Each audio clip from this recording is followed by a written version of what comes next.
Hello students, I'll be reviewing the carboxylic acid derivatives consolidation exercise 2.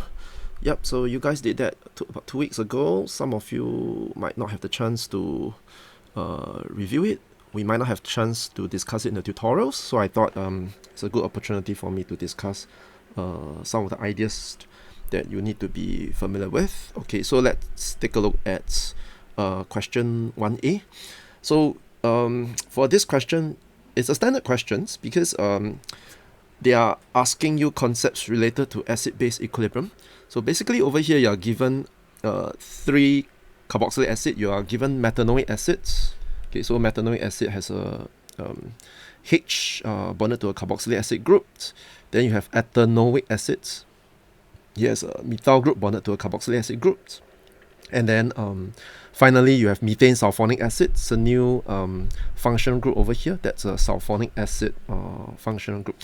So if I'm going to sketch out metanoic acids for simplicity, so it will look like this. O with O minus. Okay, with OH first, perhaps. Then we can slowly deprotonate and then discuss further. And then, of course, we have ethanoic acids. We all know its structure. Okay, so based on your understanding of H2 curriculum, when you are required to suggest explanation for the differences in their Ka values, then I think the focus will be on the stability of their respective conjugate bases. Okay, so that will be relatively straightforward. So I'm going to sketch out the conjugate base. Okay, so for metanoate, it will be like this with a minus charge. Okay, and of course, ethanoate will be like this. And then what about for methane sulfonic acid? So for methane sulfonic acid, you will not have this, and then of course there will be a negative charge at the sulfonate anions. Okay, then I'm going to highlight the relevant portion for discussion. So this is carboxylate, and then of course versus sulfonate over here. Okay, yeah, then the explanation will be pretty straightforward between metanoic acid and ethanoic acid. The reason being, when we look at the stability of the conjugate base, you would expect metanoate to be more stable as compared to that of ethanoate. For obvious reason, because hydrogen is neither donating nor withdrawing. This is a very important idea you need to be aware of. Many students are not aware of this. Yeah, so hydrogen is not donating, it's not withdrawing as well. So it's like it's neutral, meaning it doesn't have much effect on its neighboring groups. Yeah, but for the case of methyl group, it's donating. So being donating, right, it will enhance the electron density of the carboxylate, okay, more than that of metanoate. So in that case, because the electron density is enhanced more, it has a greater tendency to abstract back or to gain back a proton for the case of ethanoate. Yeah, so because of that, you would expect the extent of ionization for ethanoic acid to be lower than that of metanoic acid. Yeah, and that it is true because it's being reflected by the pKa, by the Ka value. Okay, it's about 10 times difference. You can see from the value given to you. Okay, yeah. So I think that works. So the first thing you probably want to do is to compare between metanoic acid and ethanoic acid. Okay, and then moving on, we need to compare between ethanoic acid and methane sulfonic acid. Yeah, so for the two, right, you notice a similarity. Both of them have methyl group. Okay, both of them have methyl group. The difference is that at the anionic portion, for methane sulfonic acid, it has an extra S double bond O. Okay, so this is extra. And we all know that double bond O, okay, this is known as an oxo group. Okay, you might want to learn this terminology. An oxo group is electron withdrawing. Yeah, so methane sulfonate has an extra oxo group. Okay, that will exert an inductive withdrawing effect, okay, on the O minus as compared to that in carboxylate. Yeah, so if you simply mention that alone, then you should be able to conclude that methane sulfonate as a conjugate base is more stable than ethanoate as a conjugate base. So because of that, you expect the extent of ionization for methane sulfonic acid to be greater as compared to ethanoic acid. And of course, that is being reflected by the Ka value as well. Okay, for those of us who are familiar with the drawing of resonance structures, especially quite a number of us taking H3, right? Then you might be very tempted to showcase your understanding by drawing resonance structures like this. Okay, but you have to be a little bit careful here. Yeah, because for the case of ethanoate, right, the negative charge is distributed equally between the two oxygens. Okay, we understand this because this is flat, right? sp2 hybridized carbons. Yeah, we might be relatively tempted to draw for sulfonate as well. Okay, but let us not forget that for sulfonate, right, at any one point in time, there is only an oxo group that is in the same plane as O minus. Yeah, so the distribution of the negative charge is not that straightforward in this case. So, I mean, you might be tempted to draw something like this, which is perfectly fine.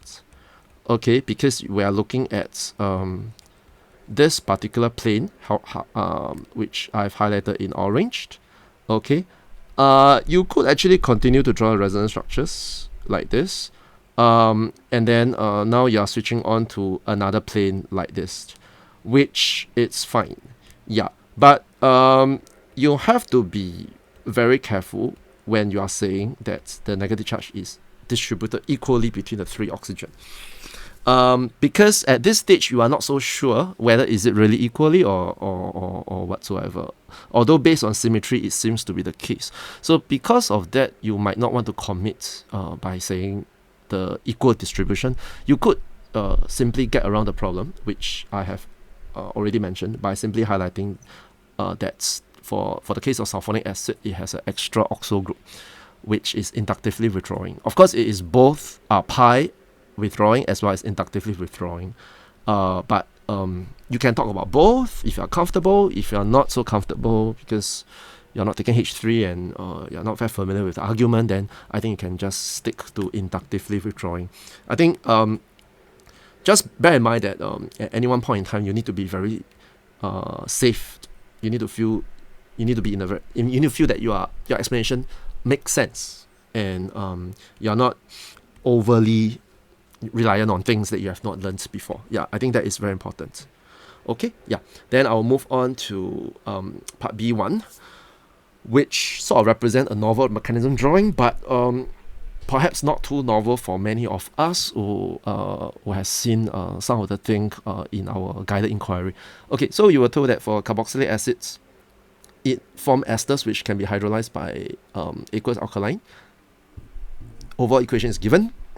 Okay, the mechanism of the alkaline hydrolysis takes place in 3 steps. Okay, the first 2 steps illustrated by these 2 bullet points. The first step involves reaction of OH minus onto the carbonyl group of the ester. Second step, these 2 are formed. So you are asked to use the information for the first 2 steps, draw the mechanism. Okay, so that shouldn't be too difficult, but do take note that the question requires you to draw for methyl ethanoates, not for the general case. Yeah, so because some of the scripts I mark, many of the students simply showcase for the general case. Okay, so in this case, I'm going to draw the ester out. Okay, so remember to put your delta minus, delta plus. Okay, and then my hydroxide anion, remember to put the lone pairs. Okay, so you were told that it's a nucleophilic attack, OH minus onto the carbonyl group, so it should be like this. Okay, and then the pi bond breaks towards the oxygen. Okay, so over here I'm just going to get the O minus, and then the O, and then of course OH, like this. Okay, and then the next step is these 2 are formed. Okay, so I'm going to form the carboxylic acids. Okay, as well as R O minus. Okay, the only, or rather not R, my apologies, I made the same mistakes as you guys, maybe CH3O minus.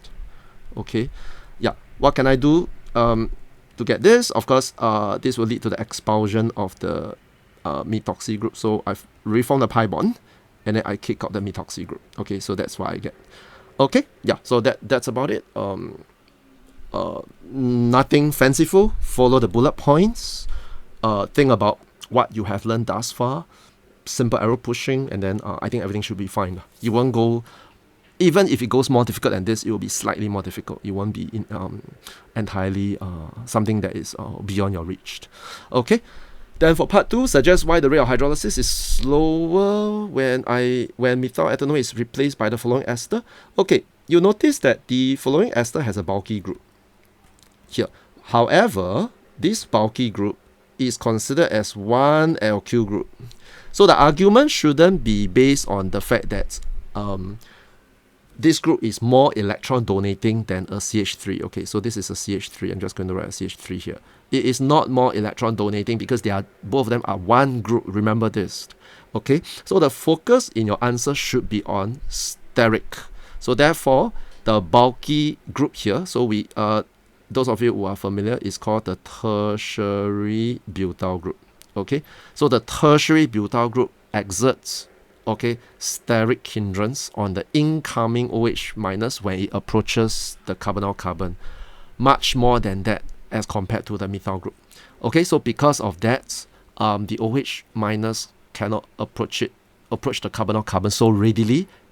Activation barrier will be increased dramatically. So because activation barrier is increased dramatically, I expect the rates of hydrolysis to be slower, which is what I'm required to answer based on the requirements. Okay, yeah.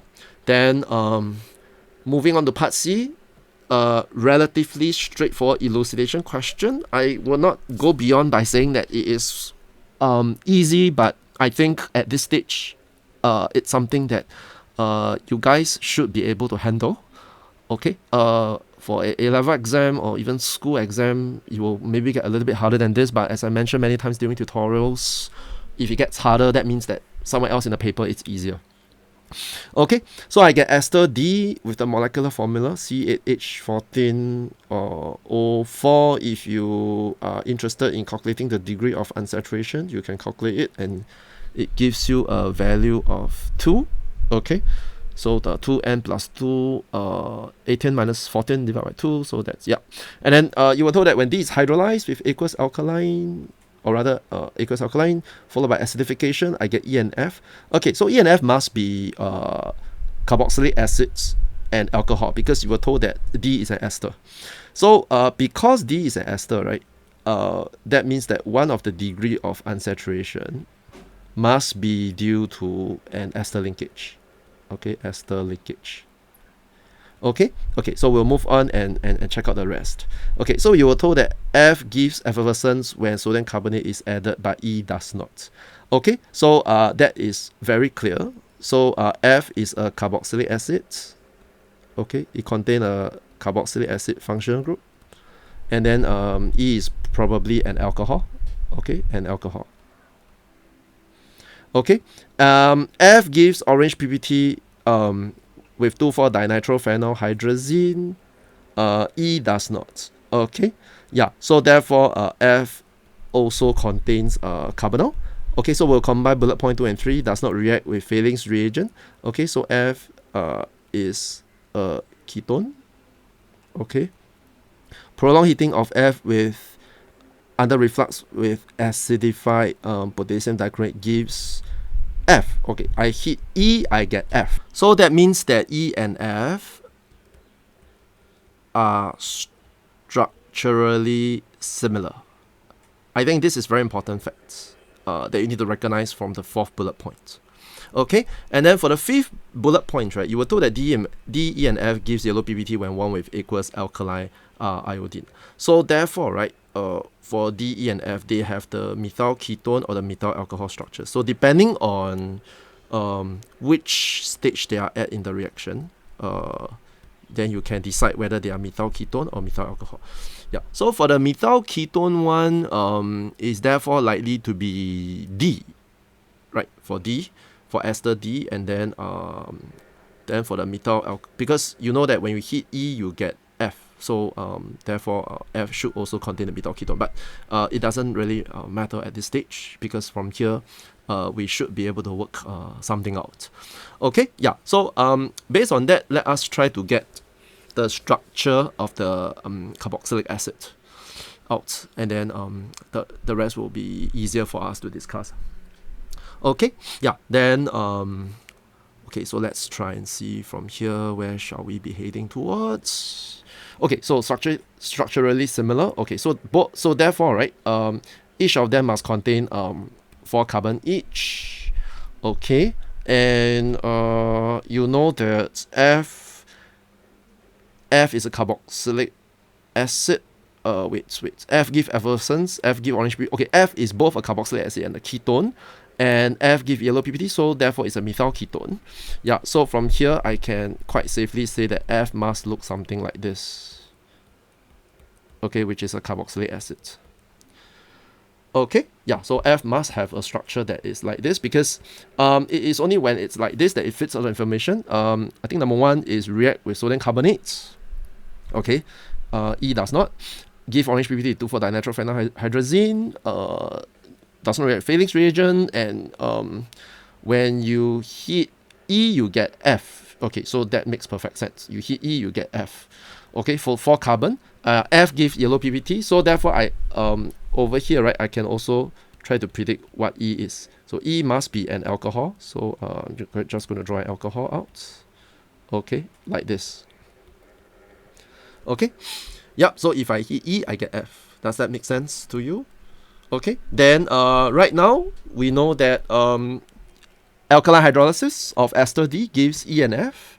Yeah, so what do you think can give E and F together? Okay, so from here, let me just try to draw out. Okay, so I'm gonna have 2 answers for the ester. I think it could be obvious to quite a number of you already. So the first answer is likely to be like this. Okay, like this. 1, 2, 3, 4. Okay, like this.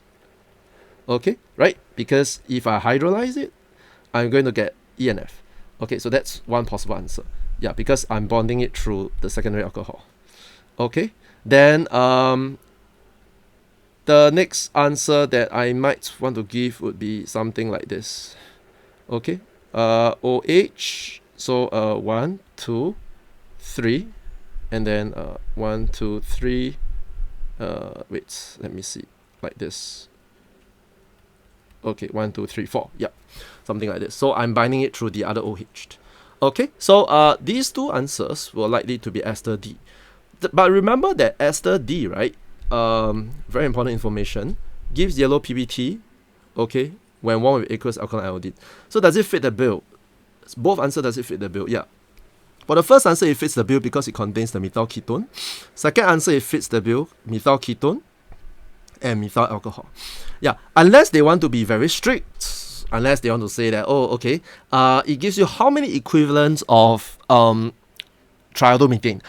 Then if they give you that information, then you can differentiate between the 2 answers. If not, if it's just a generic response by saying that, oh, you get yellow PPT when warm with aqueous alkaline iodine, then I think both answers will work. Okay, so with that, we have come to the end of the review to carboxylic acid consolidation exercise 2.